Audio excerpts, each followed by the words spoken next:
అందరూ ఎలా ఉన్నారు? ఈరోజు నేను టైగర్ రొయ్యలు ఫ్రై చేశానండి. చాలా బాగున్నాయండి. ఇవి చూడడానికి పెద్ద సైజు చికెన్ పీసుల్లా ఉంటాయి. మనకి రొయ్యలు తిన్న ఫీలింగ్ రావాలంటే టైగర్ రొయ్యలు తింటేనే మనకి తిన్నట్టు ఉంటుందండి. ఇవి కొంచెం స్వీట్గా కూడా ఉంటాయి సముద్రపు రొయ్యలు పోలిస్తే.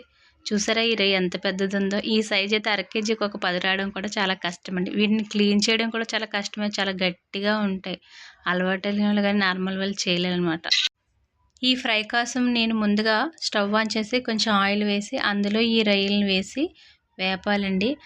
ఇవి ఆల్రెడీ నీట్గా క్లీన్ చేసి మా నాన్నగారు పసుపు కారం వేసి కొంచెం ఫ్రై చేసి తెచ్చినవండి. లేదంటే మనం శుభ్రంగా కడిగిన తర్వాత పసుపు అవి వేసి మామూలు ఆయిల్ వేయకుండా మనం వేస్తే ఇలా దగ్గరికి అవుతాయి అనమాట. ఆ ప్రాసెస్ అంతా చేశారు కాబట్టి నేను డైరెక్ట్గా ఆయిల్ వేసి అందులో వేపేసాను అనమాట. ఇలా ఆయిల్లో వేపేసి పక్కన పెట్టుకోవాలండి. ఆ తర్వాత ఒక 2 ఉల్లిపాయలని చిన్న ముక్కలుగా కట్ చేసి 2 పచ్చిమిరపకాయలు కూడా కట్ చేసి వేయాలండి.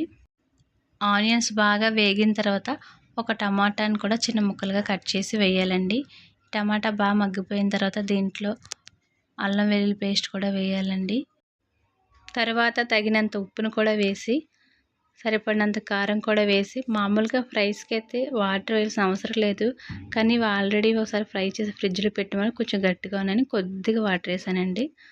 ఆ తర్వాత ఒక స్పూన్ గరం మసాలా కూడా వేసి లాస్ట్లో కొత్తిమీర వేయడమేనండి. అంతేనండి ఫ్రై.